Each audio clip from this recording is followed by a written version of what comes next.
నమస్తే, welcome to mirror TV. నేను Pawan.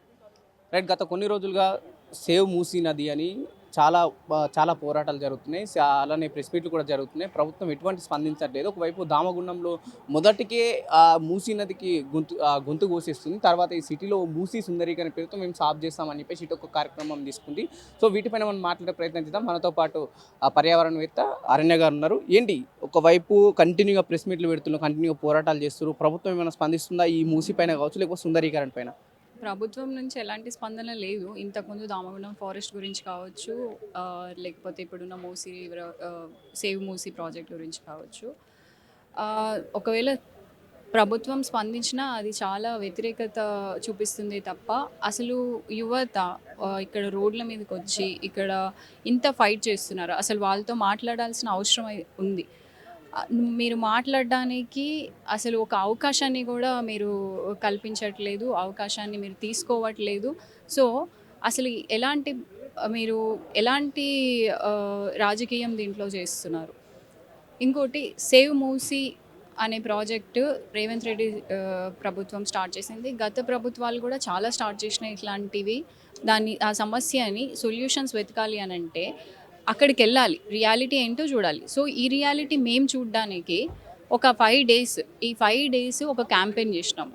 5 days అడవులలో ఉంటూ, ప్రతి ఒక్క విలేజ్కి వెళ్తూ, రోడ్ల మీద పడుకుంటూ, ప్రతిరోజు పొద్దున్న నుంచి నైట్ పడుకునే వరకు దీని గురించి మనం తెలుసుకోవాలి అని ప్రతి మూలన ఎక్కడైతే మూసీ రివర్ పారుతుందో ప్రతి చోట మేము వెళ్ళి చూసి అసలు ఆ మూసీ రివర్ పరిస్థితి ఏంటి, అసలు ఎక్కడ పొల్యూట్ అవుతుంది, దీనికి కావాల్సింది ఏంటి, అసలు మూసీకి కావాల్సింది ఏంటి అని తెలుసుకుంటే మాకు చాలా నిజాలు తెలిసినాయి.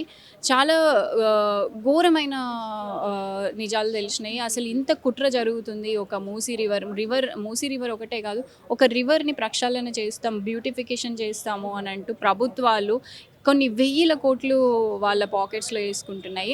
ఎస్పెషల్లీ ఈ మూసీ రివర్ క్యాంపెయిన్, ఏదైతే సేవ్ మూసీ రివర్ క్యాంపెయిన్ మేము స్టార్ట్ చేసినామో, ఈ జర్నీలో మేము తెలుసుకున్న విషయాలు ఏంటంటే, అసలు ఈ రివర్ని ఎంతో పూజిస్తూ ప్రతి ఒక్క చోట ఒక టెంపుల్ కట్టబడి ఉంది. ఆ టెంపుల్లో ఆ ప్రజలు వచ్చి దాంట్లో స్నానాలు చేస్తున్నారు. ఆ రివర్లో వాటర్ని తీసుకొని వాళ్ళ ఇళ్ళల్లోకి వెళ్ళి వాళ్ళ ఇళ్ళని పరిశుద్ధం చేసుకునే ప్రాసెస్ చేస్తున్నారు. ఇలాంటి ఒక పవిత్రమైన నీళ్ళుని మన హైదరాబాద్లో మనం ఎలా ట్రీట్ చేస్తున్నాం అసలు? ఒకవైపు హైదరాబాద్లో మూసీ సుందరీకరణ చేస్తే ఈ కంపు పోతుంది, పేద ప్రజలకు ఉపయోగపడుతుంది ఒకవైపు చెప్తుంది. కానీ ఇదే మూసీ పైన దామగుండంలో అక్కడ చెట్లు నరికేసి రాడార్ స్టేషన్ స్టార్ట్ చేయడం జరుగుతుంది. సో పొల్యూషన్ ఒకవైపు తీస్తూనే మరోవైపు పొల్యూషన్ కల్పిస్తుంది కదా. ఏంటి, ప్రభుత్వం రెండు వైపులా చూస్తుందా? అంటే కేవలం కాంట్రాక్టర్ కోసం చూస్తుందా, లేకుంటే ప్రజల బాగోగుల కోసం చూస్తుంది అనుకోవచ్చు? అవి 2 విషయాల్లో ఇది క్లియర్ కట్గా ఒక కాంట్రాక్ట్ కోసమే చూస్తుంది. ఎందుకనంటే ఇప్పుడు నాలెడ్జ్ మీకు ఉందా లేదా అనేది మాకు తెలియదు. ఒకవేళ మీకు నాలెడ్జ్ ఉన్నా కానీ మీరు ఆ నాలెడ్జ్ బేస్ చేసుకొని మీరు వెళ్ళట్లేదు. మీరు ఏం చేస్తున్నారు? దామగుండంలో ఫారెస్ట్ని డిస్ట్రాయ్ చేస్తున్నారు. ఇక్కడ మూసీ రివర్ పేరుతో ప్రజల్ని మోసం చేస్తున్నారు. అసలు యాక్చువల్గా ఒక నేచర్ ఎకోసిస్టమ్ కానీ ఎకాలజీ కానీ ఎట్లా పనిచేస్తుంది? ఇప్పుడు రివర్కి బేస్ ఏంటి? ఒక ఫారెస్టే కదా. ఆ ఫారెస్ట్ని అక్కడ కట్ చేస్తూ, అక్కడ డిస్ట్రాయ్ చేస్తూ, ఇక్కడ మూసీ రివర్ని ప్రక్షాళిస్తాము, మూసీ రివర్ని కాపాడుకుంటామని ఏదైతే చేస్తున్నారో ఇది పచ్చి మోసమే కదా. ఇది ఎవరికైనా ఆలోచిస్తే, సామాన్య ప్రజలు ఆలోచించగలిగితే ఇది చాలా క్లియర్గా అర్థమవుతుంది. ఎందుకనంటే ఇప్పుడు మూసీ రివర్ నీళ్ళు ఎట్లా బాగా అవుతాయి అనుకుంటున్నారు? దాని పక్కన పార్క్ కట్టి 4 చెట్లు పెట్టి సిమెంటిఫికేషన్ చేస్తే అప్పుడు నీళ్ళు, లోపల ఉన్న నీళ్ళు మంచిగా అయిపోతాయా? అవ్వవు కదా. అసలు మూసీ నది ఎక్కడ పొల్యూట్ అవుతుంది? ఎలాంటి వేస్ట్ దాంట్లోకి వెళ్తుంది? ఆ ఇండస్ట్రీస్ని ఆపాల్సిన పరిస్థితి ఉంది కదా. ఇప్పుడు మనం హైడ్రాలో కూడా చూసుకున్నాం, చాలా పేద ప్రజల ఇల్లులు మీరు కూల్చేసారు. అసలు యాక్చువల్గా మీరు యాక్షన్ తీసుకోవాల్సింది ఈ రియల్ ఎస్టేట్ మనుషుల మీద కదా. అసలు వాళ్ళకి ఎవరు పర్మిషన్ ఇచ్చారు? వాళ్ళు అమ్మడానికి రీజన్స్ ఏంటి? వాటి మీద పడకుండా మీరు ఎప్పుడు సామాన్య ప్రజల ఆస్తులని, సామాన్య ప్రజల వాళ్ళ హక్కుల్ని మీరు ధ్వంసం చేస్తూ వస్తున్నారు. సో ఈ మూసీ రివర్ ప్రాజెక్ట్లో కూడా మీరు అసలైన రీజన్స్, అసలైన దొంగల్ని ఆపకుండా, పట్టుకోకుండా మీరు ఇక్కడ వచ్చి మూసీ రివర్లో ఉన్న చెత్తని క్లీన్ చేసినంత మాత్రాన మూసీ రివర్లో ఉన్న నీళ్లు మంచిగా అయిపోవు కదా. సో ఎలాంటి ఆలోచన చేయాలి ప్రభుత్వం అన్నప్పుడు? ఫైనల్గా ఈ మూసీ గురించి కావచ్చు, లేకపోతే అక్కడ ఈ దామగుండం అడవుల గురించి కావచ్చు, ప్రభుత్వానికి ఏం చెప్పదలుచుకున్నారు? ప్రభుత్వానికి చెప్పదలుచుకుంది ఏంటంటే, మీరు చేసే ఏ మంచి పనైనా ఇప్పుడు చూడండి, మీరు ప్రతి ప్రభుత్వం వచ్చి నేచర్‌ని బాగు చేయాలనే చూస్తుంది. మీరు బాగు చేయాలని చూస్తున్న ప్రాజెక్ట్‌లు ఎందుకు ఫెయిల్ అవుతున్నాయి? అది మీరు చెప్పాల్సిన ఆహ్, రెస్పాన్సిబిలిటీ అది మీకుంది. మీరు చెప్పాలి. అది మీరు చెప్పరు. సామాన్య ప్రజలతో మాట్లాడరు. ఏ ప్రభుత్వమైనా సరే, ఇప్పుడైనా, ఎప్పుడైనా, ఇక ముందైనా గానీ, మీరు ప్రజల పరిపాలన చేస్తున్నప్పుడు ప్రజలతో మాట్లాడాలి. ప్రజల సమస్యలని తెలుసుకోవాలి. అసలు ప్రజలకి ఈ ప్రాజెక్ట్ కావాలా? వద్దా? అనేది తెలుసుకోవాలి. ఒక ఎక్స్‌పర్టీస్ టీమ్ పెట్టాలి. ఒక యూత్‌ని లేకపోతే నార్మల్ కామన్ పీపుల్ ఒక ఫోరమ్‌ని మీరు పెట్టాలి.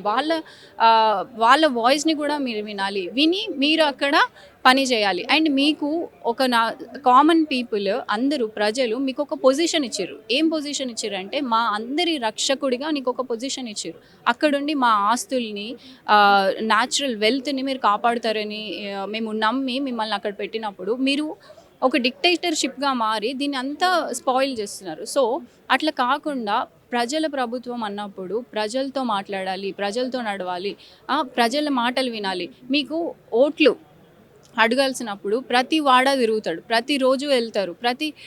మనుషుల దగ్గరికెళ్ళి ఓట్లు అడుగుతూ ఉంటారు. అంత సమయం ఉన్న మీకు ఓట్లు అడగడానికి ఓటు ఏసిన తర్వాత ఆ జనంని ఎట్లా మర్చిపోతారు? అప్పుడు సమయం ఎందుకుండదు మీ దగ్గర? కదా! సో, మీరు ఈ విషయాలని అర్థం చేసుకోవాలి. అసలు ఒక యువత గానీ, లేకపోతే ఎవరైనా సరే ఒక రోడ్ మీదకొచ్చి ఒక ఫైట్ చేస్తున్నారు అంటే అసలు దాని వెనకాల ఉన్న రీజన్స్ ఏంటి? సైంటిఫికల్ రీజన్స్ ఏంటి? రేషనల్ థింకింగ్‌గా ఆలోచించగలగాలి. ఎమోషనల్‌గా పీపుల్‌ని బ్లాక్‌మెయిల్ చేసి మీరు మీ మీ అవసరాలకి గానీ, మీ రాజకీయ అభివృద్ధి కోసం మీరు సామాన్య ప్రజలని మోసం చేయకూడదు గదా! So, anybody who is in that post in that seat has to be consider people's voice actually.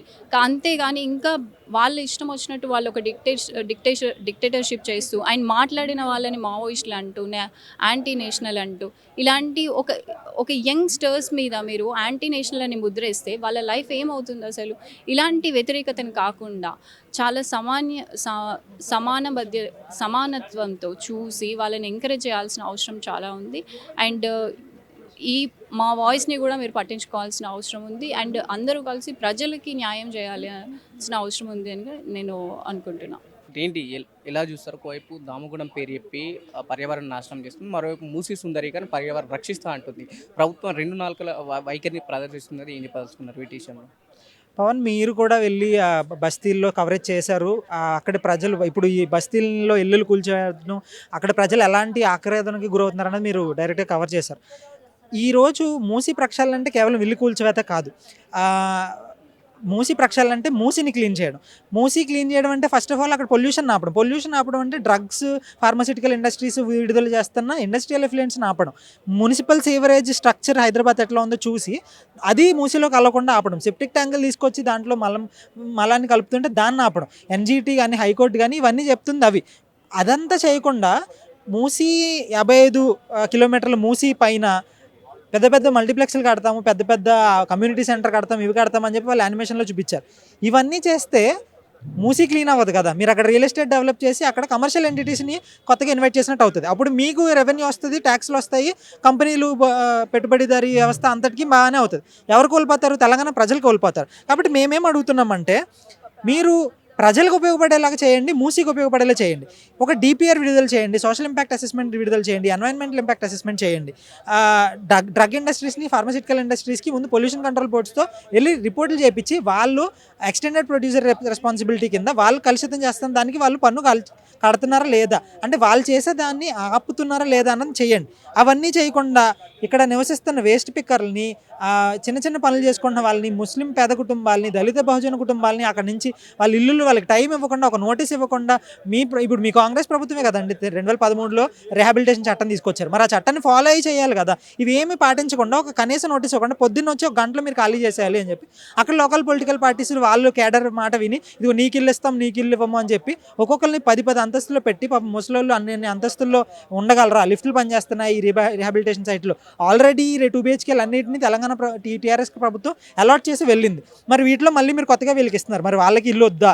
ఇవన్నిటిని ఆన్సర్ చేయకుండా మీరు నల్గొండ వెళ్ళి పాదయాత్ర చేసి ఇక్కడ ప్రజలకి అక్కడ ప్రజలకి మధ్యలో ఒక వర్సెస్ని క్రియేట్ చేసి నేను క్లీన్ చేయాలనుకుంటుంటే వాళ్ళు అడ్డుకుంటున్నారు అన్నట్టు క్రియేట్ చేస్తున్నారు. ఇది ఎంత మాత్రం కరెక్ట్ కాదు.